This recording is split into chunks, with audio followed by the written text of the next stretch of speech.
Chers amis, bonjour, il est 9 h je pense à Pattaya. Aujourd'hui on va prendre l'avion pour Chiang Mai et surtout aujourd'hui je vais vous parler de comment sélectionner les audiences, comment sélectionner les personnes à qui vous allez pouvoir vendre des choses sur internet avec votre business e-commerce ou même votre business de gros, d'ailleurs comment trouver vos clients. C'est ce qu'on va évoquer aujourd'hui. Ah mais comme je vous le disais, voilà, j'ai un avion à prendre donc je vais me précipiter au petit déjeuner parce qu'ensuite il faut que je fasse les valises. Ensuite il faut que je rentre à l'appart pour déposer la voiture, que je prenne un taxi jusqu'à l'aéroport, que je prenne l'avion jusque Chiang Mai et que je m'installe là-bas. Je vais voir, je pense que j'aurai peut-être un petit peu de temps pour commencer à vous évoquer tout ça. Et bien sur la route notamment, et bien au niveau de l'aéroport où il y a toujours de l'attente et il n'y a rien à faire, surtout que c'est pas terrible l'aéroport ici donc on va s'ennuyer. Je vous emmène avec moi quoi qu'il en soit donc sur cette petite journée et je vous explique tout ça.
Quoi?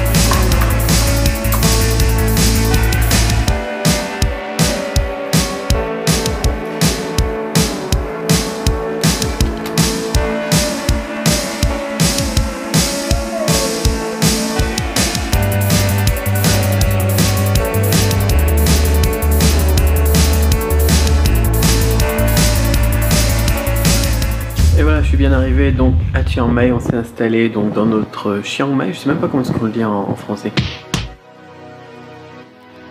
Et je suis bien installé donc dans notre petit hôtel ici, on est bien au calme, tranquille, une bonne petite suite là encore avec 2 chambres, enfin bon.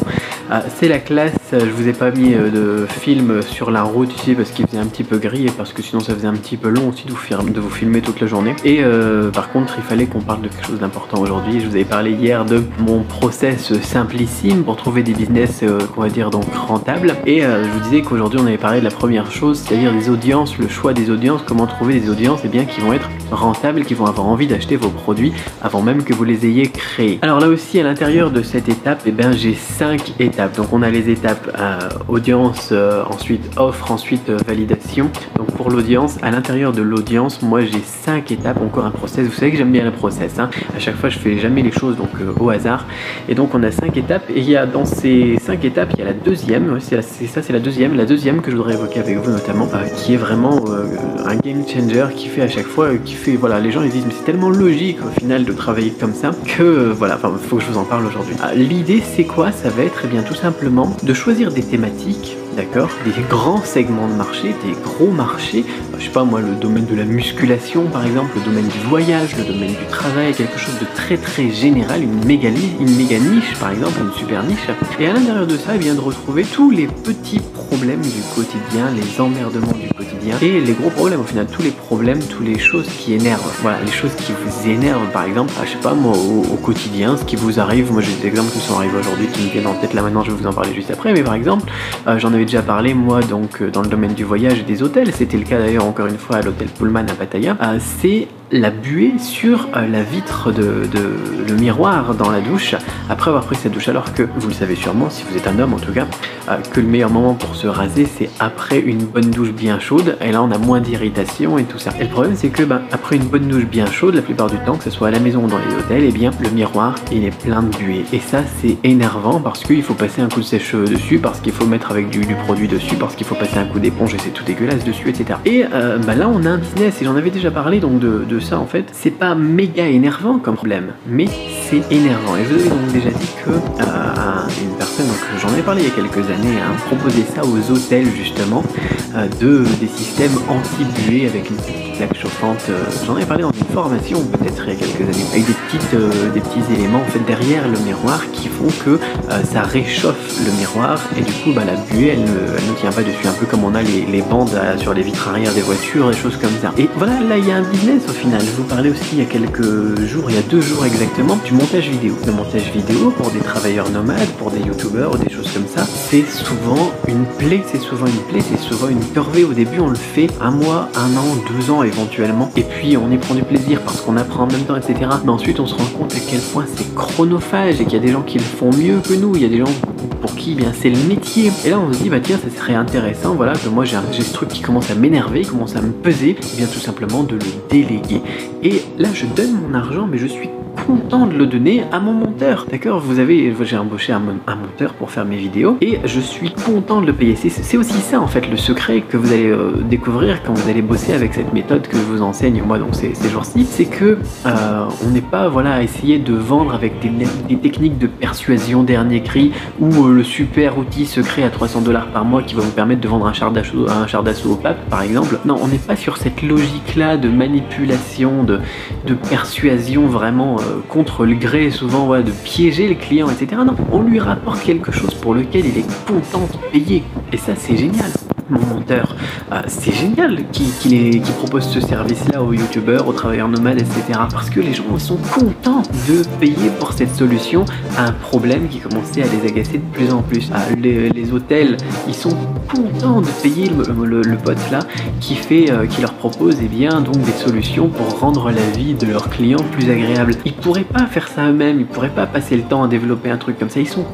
C'est comme quand je fais du sourcing pour des sociétés. Enfin bon, il y a plein d'exemples qui sont basés sur des problèmes du quotidien, des petites choses ou des grosses choses énervantes du quotidien sur lesquelles vous pouvez vous faire des fortunes. C'est le jackpot au final. Dans les autres trucs qui me viennent comme ça à l'esprit aussi, il y avait les odeurs dans le frigo. Et là vous avez aussi une audience énorme que vous pouvez targeter sur Facebook avec la pub Facebook, AdWords et compagnie, qui sont tout simplement les adultes ou les gens qui ont un appartement, qui louent un appartement, qui vivent dans une maison ou un appartement, donc loué ou acheté. Donc tous les adultes, on va dire à partir de 18 ou 21 ans, vous pouvez les cibler, les targeter sur YouTube, et vous aurez une proportion de ces personnes-là qui sont vraiment embêtées par les odeurs dans le frigo. Et bien évidemment, il y a tous les remèdes de grand-mère, etc. Mais si vous développez un produit ensuite qui va répondre à ce petit souci, là aussi c'est le jackpot. Qu'est-ce que j'ai mon corps, voilà. On voit aussi souvent des trucs sur Kickstarter, par exemple, comment ça s'appelle, contre le bruit dans les avions, pour mieux dormir dans les avions. Là moi j'étais dans l'avion donc il y a quelques heures à peine, et à la fois le bruit des gamins passage qui crient crient, etc. Pas les miens. Ces gamins qui crient, qui pleurent aussi au décollage d'atterrissage parce qu'il y a le problème de pression aussi.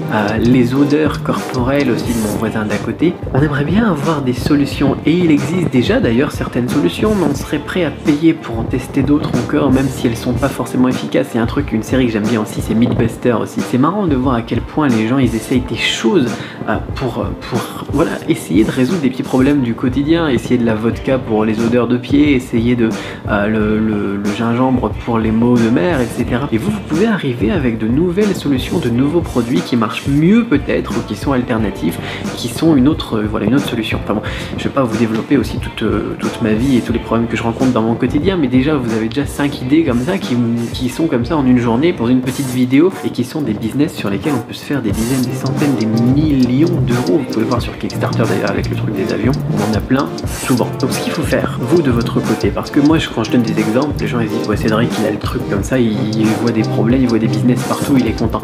Mais c'est exactement ça qu'il faut faire. Il faut que vous ayez un carnet toujours sur vous ou Evernote, l'application Evernote sur votre iPhone, sur votre téléphone Android, je sais pas quoi là. Et à chaque fois que vous rencontrez un problème dans le quotidien, vous le notez. À chaque fois qu'il vous arrive un petit ou un gros souci, bénissez le ciel que ça vous tombe dessus parce que peut-être qu'au final c'est le début de votre prochain business. Tous les problèmes du quotidien, tous les trucs chiants et énervants, c'est des mines d'or. Voilà comment est-ce qu'on peut trouver des niches et des segments rentables. Donc vous par exemple avec tout ce qui est dans votre quotidien, vos problèmes du quotidien, c'est encore mieux. Pourquoi? Parce que vous faites partie de l'audience cible. Il suffit de savoir vous définir, vous êtes quelle personne, dans quel type de situation et à quel endroit vous avez rencontré ce problème-là, et vous visez les gens comme vous. C'est pour ça que moi, eh bien, ça marche très bien aussi tout ce que je fais dans l'import-export, parce que moi je suis dans l'import-export et ces 10 dernières années j'ai pu rencontrer des trucs, et du coup, moi quand je rencontre un souci, je peux créer une formation par exemple. Je suis dans le domaine de l'enseignement, donc du chinois, etc. Eh bien c'est pareil, là aussi je peux vous proposer des formations et des choses comme ça spécifiques d'ailleurs aux francophones qui apprennent le chinois. Pourquoi? Parce que je suis un francophone qui a appris le chinois et qui a cherché pendant une dizaine d'années là aussi à améliorer les solutions pour les problèmes qui sont rencontrés pour les francophones qui apprennent le chinois. Vous êtes peut-être docteur, vous êtes peut-être plombier, vous êtes peut-être un entrepreneur qui a fait des études de ingénieur en informatique, je sais pas, vous en avez rencontré des problèmes et donc du coup vous avez plein d'audiences, plein de segments, plein d'idées de problèmes à résoudre et donc peut-être aussi plein d'idées de business qui vont venir se greffer là-dessus. Donc là on a les audiences en fait qu'on base sur les problèmes. Après bien évidemment il faut créer une offre, un produit qui va être acheté par ces audiences qui ont ce problème. C'est pas forcément un gros problème comme je vous dis, ça peut être des trucs qui sont pas graves. Quand je vous parlais par exemple des kits de calligraphie, au final on est sur une thématique plutôt, on a quelque chose qui est plus personnel qu'on veut développer. Mais gardez cette idée en tête, voilà, quand il y a un petit souci, quand il y a quelque chose que vous voulez faire mais que vous n'arrivez pas à faire, de vous dire tiens là il y a une idée de business. Voilà, donc ça va être un petit peu long cette vidéo si je continue à parler comme ça tout le temps. Et en plus on a évoqué qu'un point, le numéro 2 sur les 5 des 5 étapes donc pour le ciblage donc, de la niche des audiences. Si ça vous intéresse d'en savoir plus, je vais pas vous embêter plus aujourd'hui parce qu'en plus je vais aller me préparer moi pour regarder le match et tout, je vais faire une petite sieste avant, c'est France-Belgique, donc vous voyez ça 30 heures après. Donc voilà, si vous voulez en savoir plus, et bien je vous mets une petite formation que je suis en train de vous concocter, mais je pense que c'est pas disponible encore, donc en lien dans la description donc de la vidéo. Si c'est pas encore disponible, c'est pas grave, sur le même lien vous arrivez sur le blog, il y a plein d'astuces, plein de conseils encore une fois que vous pouvez donc consulter pour approfondir un petit peu tout ça. Moi je vous dis, et bien voilà, je vous souhaite tout le succès que vous méritez. Bye bye et allez les